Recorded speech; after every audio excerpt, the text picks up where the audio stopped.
எல்லாருக்கும் வணக்கம். நான் உங்கள் அர்ச்சனா தாமரைக்கணி. நான் இப்போ உங்களுக்கு சொல்ல போறது, மனிதர்கள் இன்னமும் மனிதர்களா இருக்கிறாங்களா? அவங்களுக்கு மனிதநேயம் இருக்கா? அன்பு, பாசம், போராட்டம், உத்வேகம், கஷ்டம், வெற்றி, இப்படி எல்லாமே சேர்ந்த ஒரு ரியல் ஸ்டோரி தான் உங்ககிட்ட ஷேர் பண்ணிக்க போறேன். போலாமா கதைக்குள்ள? தீப்தி ஜீவன்ஜி இவங்க கல்லிடா வில்லேஜ், வாரங்கால், தெலுங்கானால பிறக்கிறாங்க. இவங்க பிறக்கும் போதே இன்டெலெக்சுவல் டிசபிலிட்டியோட பிறக்கிறாங்க. சாதாரணமா பிறக்கிற குழந்தைகளே வளர்றது கஷ்டம். இதுல டிசபிலிட்டியோட பிறக்கிற குழந்தைக்கு சுத்தி இருக்கிறவங்களும் சரி, அவங்களோட படிக்கக்கூடிய ஃப்ரெண்ட்ஸும் சரி, எல்லாருமே அவங்கள மாக் பண்றாங்க. அவங்கள யாருமே எதுலையுமே சேர்த்துக்கிறது இல்ல, இவங்கள ஒதுக்கி வச்சிடுங்கன்னு சொல்றாங்க. இதுக்கு காரணம் என்னன்னா, அவங்க அப்பா அம்மா யாதகிரி, தனலட்சுமி இவங்க சின்ன வயசுல இருந்தே ஒரு லேபராகவே இருந்திருக்கிறாங்க. அவங்களுக்கு பெரிய வசதி எதுவுமே கிடையாது. ஒரு நாளைக்கு தினக்கூலியே 200 ரூபாய் மட்டும்தான் கிடைக்கக்கூடிய ஒருத்தவங்க. இவங்க எப்படி அந்த குழந்தைய வளர்க்க முடியும்னு எல்லாருமே அவங்கள வேண்டாம், அந்த குழந்தை வேண்டாம், எப்படியாவது அவங்கள எங்கேயாவது விட்டுடுங்க அப்படின்னு சொல்றாங்க. அந்த குழந்தைய நிறைய என்னென்ன பேசக்கூடாது அதெல்லாமே பேசுறாங்க. ஆனாலுமே இந்த பெற்றோர்கள் அது எங்களுடைய குழந்தை, நாங்க வளர்த்துக்கிறோம் அப்படின்னு சொல்லி வளர்க்க ஆரம்பிக்கிறாங்க. இப்படி இருக்கிற ஒரு சமயத்துல தான் ஸ்கூல்ல ரன்னிங் ரேஸ் காம்படிஷன் நடக்குது.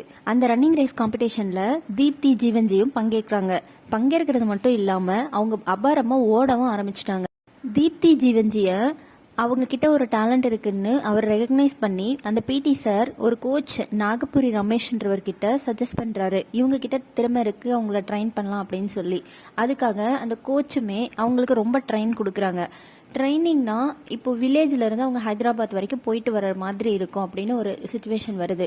அந்த சமயத்துல தீப்தி ஜீவன்ஜிக்கு அவங்க பேரண்ட்ஸ் பேக் போனா நிக்கிறாங்க. அவங்களுக்கு என்னென்ன தேவையோ அதெல்லாம் கொஞ்சம் கொஞ்சமா செய்யறதுக்காக அவங்களுடைய லேண்டையே அவங்க சேல் பண்ணிடுறாங்க. இப்போ ஆல்ரெடி அவங்க லேபராக தான் ரொம்ப கஷ்டப்பட்டுட்டு இருந்தாங்க. இதுல இருந்த ஒரு லேண்டையுமே சேல் பண்ணி அதுல இருந்து தான் அவங்களுக்கு ட்ரைனிங்கை ஸ்டார்ட் பண்றாங்க.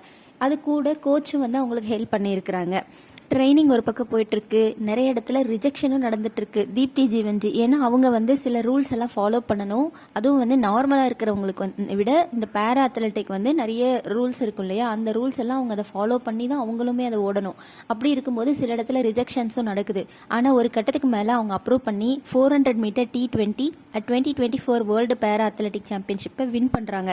அது மட்டும் இல்ல, அதுல வேர்ல்டு ரெக்கார்டை செட் பண்றாங்க, ஹிஸ்டரி செட் பண்றாங்க. எப்படின்னா பாரிஸ் 2024 அப்படின்ற வின்னிங் மூமெண்ட்டையும் கிரியேட் பண்றாங்க. அதுல பிரான்ஸும் அடிக்கிறாங்க. வேர்ல்டு பேரா அத்லெட்டிக் சாம்பியன்ஷிப்பை வின் பண்ணி பிரான்ஸ் அடிச்சதால அவங்களுக்கு ஒரு குறிப்பிட்ட தொகை வழங்கப்படுது. அந்த தொகை வச்சு அவங்க அப்பா அம்மா விற்ற லேண்ட் இருக்கும் இல்லையா, அதை திரும்ப வாங்குறாங்க, அவங்க அப்பா அம்மாக்கே கொடுக்குறாங்க. அதுவும் இல்ல, எந்த குழந்தை வீட்டுக்கே உதவாத குழந்தை, அதுக்கு எதுவுமே பண்ண முடியாதுன்னு சொன்னாங்களோ அந்த குழந்தை நாட்டுக்கே பெருமை சேர்த்து கொடுத்துருக்கு. இந்த ஸ்டோரி ஒரு மெடல், ஒரு பணம், இது மட்டும் சம்பந்தப்பட்ட விஷயம் இல்ல.